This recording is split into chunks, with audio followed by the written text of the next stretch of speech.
el Congreso de la pues esta última busca la afirmación de una tercera resolución para lo cual podía haber sido liberada por la incapacidad moral. Seguimos con los actores del conflicto. Como el primer punto tenemos el poder legislativo. Si bien este poder tiene tres funciones básicas, las cuales son la representación de la ciudadanía, la fiscalización del poder ejecutivo y la legislación. También está referida a la creación de la mejora en leyes y normas. Si bien como también tiene otra función muy importante que es referida a investigar al primer ministerio o presidente. También aquí es preciso acotar y destacar que a través del tiempo se ha venido señalando que esta institución debe ser vista como la máxima representación del pueblo, debido a que ellos tienen gran importancia en los gobiernos democráticos, especialmente en lo que son orígenes europeos. Lo que hay potencia son las funciones del orden económico, financiero, representativo y legislativo, y también de la administración y del orden político de los ingresos. También siguiente tenemos lo que es el poder ejecutivo. Si bien este poder, dentro de las otras funciones del poder ejecutivo, se encuentra que es elaborar leyes, aplicarlas y gobernarlas, lo cual sería lo principal. Por lo tanto, se le puede llamar como llamado a ejecutar las leyes en cuestiones del derecho público, el poder de ordenación política de la comunidad correspondida al parlamento, y esto es lo que corresponde es representación de la nación. Y esto también se ejercitaba mediante las leyes. Esto viene a ser lo que es la expresión de la voluntad popular. Bien, acá también cabe destacar que al gobierno solo se le cabe ejecutar los mandatos de parlamentos. También aquí se debe señalar que el principio de la Constitución tuvo una época más dirigida hacia el ámbito político y guía de una norma suprema. También acá no obstante estas posturas se evidenciaron en Europa, en Estados Unidos, desde el principio que se mostró que la Constitución estaría por encima de las otras leyes. Siguiendo el tema, tenemos posiciones de cada actor. Tenemos lo que es el Poder Judicial. Si bien aquí en el Poder Judicial, la Fiscalía del Perú acusó formalmente a través de una denuncia constitucional al presidente Pedro Castillo de liderar una organización criminal en el seno de su gobierno. Aquí también debemos recalcar que según la Fiscalía General de la Nación, Patricia Benavides, en la investigación ha revelado indicios de que Castillo es el cabecilla de una red responsable de los delitos de organización criminal, tráfico de influencias y corrupción. Aquí también se dice que él se estaba produciendo una feroz obstrucción a la justicia desde esa red supuestamente enquistada en el gobierno con la finalidad de copar, controlar y direccionar procesos y intervenciones para obtener supuestamente, o no mejor dicho, obtener ganancias ilícitas. Luego tenemos el Poder Ejecutivo. Aquí también resalta que el presidente Castillo replicó que no hay ningún fundamento real y esas acusaciones son orquestadas, que él probará su inocencia. Según también el Ejecutivo peruano había solicitado formalmente a la OEA la activación de los artículos 17 y 18 de la Carta Democrática con la que el organismo interamericano puede brindar asistencia cuando el gobierno de un Estado miembro considere que está en riesgo de un proceso político e institucional democrático o su legítimo ejercicio del poder. Como también tenemos el siguiente, que es el poder legislativo. Aquí también cabe resaltar que el presidente del Congreso del Perú acusa a Castillo de recurrir a la OEA para obstaculizar investigaciones en su contra. Aquí también él supuestamente dice eso, que no se está vulnerando el orden constitucional y que se está representando en el Estado de Derecho. El Congreso viene actuando de acuerdo a sus funciones previstas en la Constitución, siempre respetando el Estado de Derecho y siempre en la defensa de los derechos y libertades. Detallando las causas del conflicto, se precisa que desde los gobiernos anteriores del distrito de factores que llevaron a que se tomen las medidas que se tomaron, como son el caso de la vacancia o declarar incapacidad moral, de un presidente es por diferencia de opiniones entre el gobierno y el Estado, en este caso los ministros y el presidente. En este sentido, el marco normativo evaluado es impreciso tanto para lo que concierne el nombramiento como para lo que implica un acto de institución en el cargo.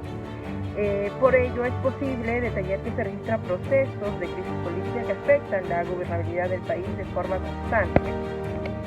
Tenemos la incapacidad moral que se evaluó contra Alberto Fujimori por los actos de corrupción que se venían sufriendo durante su gestión, ¿no? Por ejemplo, tenemos el caso de la compra de editoriales de los medios de Prensa Chicha, ¿no?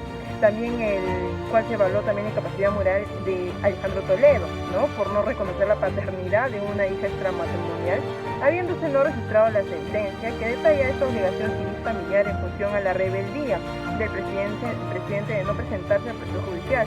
También tenemos el procedimiento parlamentario de incapacidad moral contra Alan García, en el cual no pudo prosperar porque este reconoció a su hijo extramatrimonial, ¿no? En compañía de su esposa. También tenemos el caso de Pedro Pablo Kuczynski, ¿no? Que se planteó su incapacidad moral por conflicto de intereses a favor de Odebrecht. También tenemos el caso, por ejemplo, de Martín Vizcarra, que se planteó su incapacidad moral por denuncias dificultadas durante una etapa previa a su gobierno, ¿no?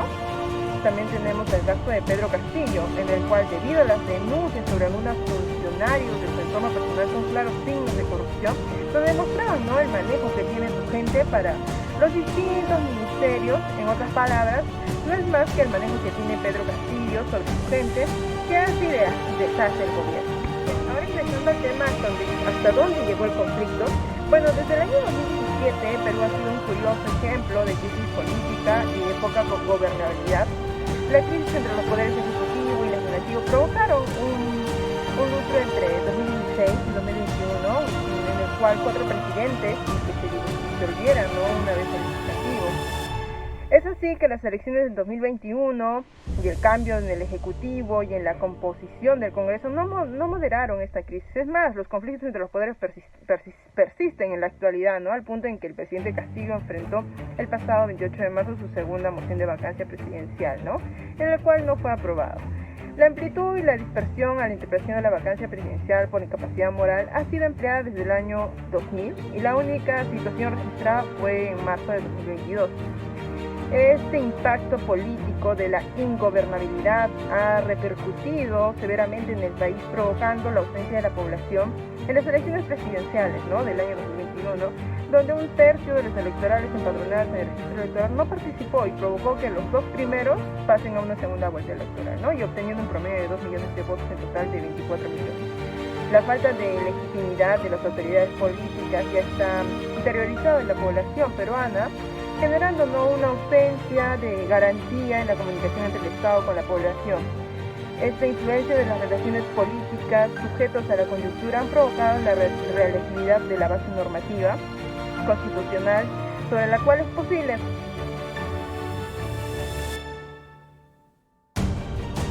Bien, ahora vamos a hablar del capítulo 6, cobertura de un conjunto de poderes. Para ello voy a hacer mención de las dos principales que voy a explicar. Primero, el gobierno y Estado, y luego la cuestión de confianza. En el gobierno y Estado es el principal conflicto que hay detrás de la crisis política actual, y es la que existe entre el gobierno del presidente Castillo y el Congreso de la República, ya que en este último está llevándose a cabo la búsqueda de firmas para una tercera moción de vacancia por incapacidad moral. En las dos primeras mociones fueron planteadas desde las bancadas de oposición en diciembre de 2021 y marzo de 2022. No se lograron los votos suficientes para retirar del cargo al mandatario, y también desde el gobierno no se ha presentado hasta el momento alguna cuestión de confianza, a pesar de las numerosas interpelaciones y censuras que se han llevado a cabo contra diversos ministros de los gabinetes que ha tenido la gestión de Castillo. Como se sabe, la mayoría de parlamentarios lo único que buscaban era obtener el beneficio de su bancada, poniendo a los parlamentarios de partidos políticos. Hay que resaltar también que desde este punto de vista político lo hacen es acomodar a sus participantes, ya que en esos temas de partido político, además que para cada partido, mientras más curules tengas, piensan que esto tiene poder, cuando lo que verdaderamente deberían supervisar, ¿no? el adecuado uso de las leyes y la aplicación de la población.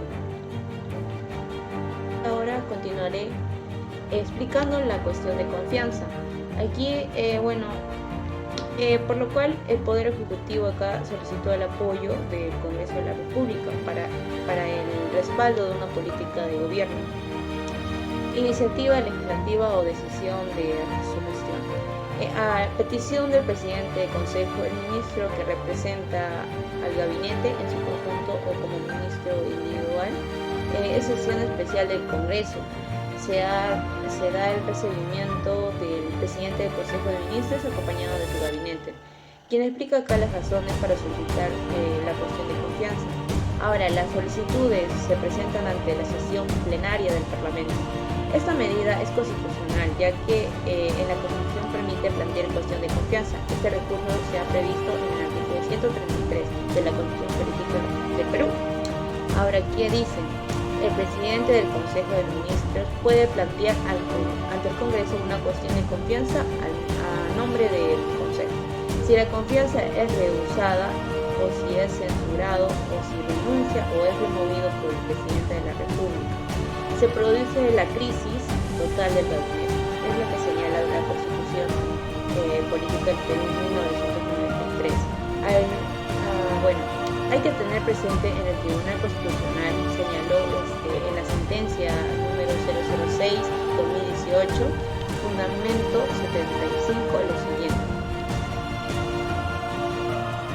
Este Tribunal Constitucional encuentra que la cuestión de confianza puede plantear ministros. Ha sido regulado en la Constitución de manera abierta, con la clara finalidad de brindar al Poder Ejecutivo un amplio campo de posibilidades en busca de respaldo político por parte del Congreso, para llevar esto a cabo las políticas de su gestión que se requieran, ¿no? Por lo que la propuesta planteada por el Ejecutivo debería ser discutida y previa a la elección de los magistrados del Tribunal Constitucional. Bien, vamos a hablar sobre el conflicto en sí, ¿no? Entre el Poder Judicial y el Poder Legislativo. Como ya hicimos mención, ¿no? La relación entre estos dos poderes es inestable debido a múltiples factores, ¿no? No necesariamente hemos encontrado momentos de paz entre uno y el otro poder del Estado. No hay una situación de paz como presunción del equilibrio de poderes, ¿no? En concreto, entre los tres, de esta forma, cada uno tiene una valoración en lo que la Constitución le consigna y les da esa facultad, ¿no? Bueno, ¿en qué posición cumple el Estado y cuáles son sus funciones como tal? Y cómo representa, ¿no? La configuración que está consignada en cada poder, ¿no? Nuestro sistema peruano es un sistema que se caracteriza por ingresar en el campo de los estados modernos. Muchos de sus atributos buscarán la versatilidad de las instituciones para la mejora de todo su aparato estatal. No obstante, aunque la idea de que los poderes del Estado puedan perseguir los grandes fines, ¿no? Del mismo para lo que han sido instituidos, se han encontrado en ellos verdaderas diferencias, ¿no? Por ejemplo, el 22 de octubre se admitió la demanda del Congreso de la República contra el Poder Judicial. Todo ello en razón de que se fundamenta una decisión con relación a las facultades que ambos poderes se consignan, precisamente por denegar la designación del Congreso de la República en cuanto a la elección del defensor del pueblo, ¿no? Del poder del pueblo, ¿no? En este caso el Poder Judicial bajo resolución dictaminó la paralización de los procesos de elección de tal funcionario, ¿no? El Poder Judicial y el Legislativo se han entrampado en esta situación toda vez que ha resuelto de forma legal sus diferencias. Las demandas de una demanda de acción, una demanda de amparo, de acción de amparo, y ello no deja fuera la posibilidad de que se pueda alternar un mecanismo de solución de conflicto. Es por eso de que como ciudadanos en pleno entendimiento debemos de ser asertivos en todo momento y debemos de buscar una importante decisión en consenso para el bienestar general, ¿no? Más aún si se trata de decisiones, ¿no? Que provienen de nuestros altos funcionarios. ¿Y cómo se encuentra actualmente, ¿no? Este conflicto? bueno, el Congreso de la República, se sabe, ¿no?, que aprobó el martes 16 de agosto, al presentar una demanda, ¿no?, de competencia contra el Poder Judicial ante el Tribunal Constitucional por sus constantes interferencias, ¿no?, en sus atribuciones. Y bueno, con 96 votos a favor y 16 en contra y 2 abstenciones, la representación nacional dio luz verde a la propuesta del Consejo Directivo, ¿no?, a solicitud de la primera vicepresidenta del Parlamento, ¿no?, Marta Moyano, de Fuerza Popular. Como se recuerda, el procurador publicó en su cuenta de que el señor Manuel Peña Tavera lamentó de que algunos jueces cometan excesos en sus resoluciones judiciales al referirse a la orden de suspensión provisional de procedimiento de elecciones del nuevo defensor del pueblo y a otras decisiones del Parlamento, ¿no?, como es la de aprobación de leyes de la democracia. Además, también planteó interponer una denuncia penal por prevaricato contra el juez de tercer juzgado constitucional de la Corte Superior de Justicia de Lima. A su vez, del mismo modo, también representará un recurso impugnatorio de apelación contra lo resuelto en la resolución número 02 del 3 de agosto de la resolución número 3 del 8 de este mismo mes. Además, también presentará un escrito complementario informando al órgano jurisdiccional de la inejecutabilidad de lo dispuesto en ambas resoluciones judiciales.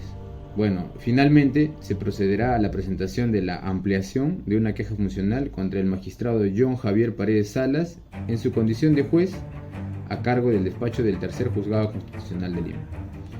Como se recuerda, el Poder Judicial ordenó la nueva comisión especial, ¿no?, encargada de elegir a los candidatos aptos para el cargo de defensor del pueblo, que suspenda nuevamente este proceso, como ya lo había dispuesto en junio de este año.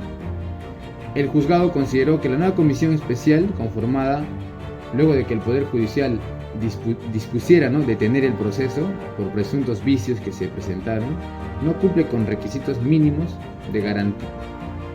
que garanticen la transparencia. Es por eso de que ellos creen de que no es idóneo este proceso, pues solo se trata de una modificación de sus integrantes. Bueno, en ese sentido, se dispone de que la elección de un nuevo defensor del pueblo se suspenda de manera provisional hasta que culmine el proceso de amparo presentado por el Sindicato de Trabajadores de dicha entidad. Muchas gracias. ¿Cómo se encuentra el conflicto? Tenemos que el conflicto actualmente, como antecedentes, tenemos que el Congreso de la República había presentado una demanda contra el Poder Judicial por exceder en sus funciones. Esto se da más que todo porque la comisión que se había elegido para que elija al nuevo defensor del pueblo, esta comisión había excedido en sus funciones. Aparte de elegir al nuevo defensor del pueblo, trataría de emitir una ley que está fuera de su alcance, ya que esto le compete solamente al Congreso. A base de esto se había denunciado públicamente contra el juez que había emitido estas resoluciones fuera de su competencia. También vemos que a base de estas funciones, sobre el exceso que había cometido el juzgado, vemos que se suspendió de manera permanente esta comisión especial, ya que había excedido sus competencias. Como posibles soluciones del conflicto tenemos que, como primer punto, para que la relación sea más armoniosa entre estos dos poderes, que haya un control previo para la promulgación del decreto legislativo. Como segundo punto tenemos que también se cree un foro para que se haya una negociación. Pero en el tercer caso, que es el más grave, vendría a ser la censura o la disolución del Congreso. En esto consistiría que el presidente de la República disuelva el Congreso y lleve a nuevas elecciones para así elegir a los nuevos congresistas. Pero aquí, más que todo, para que haya una negociación más colaborativa, vendría a ser que el gobierno negocie con el legislativo para que así entre los dos poderes del Estado haya un equilibrio.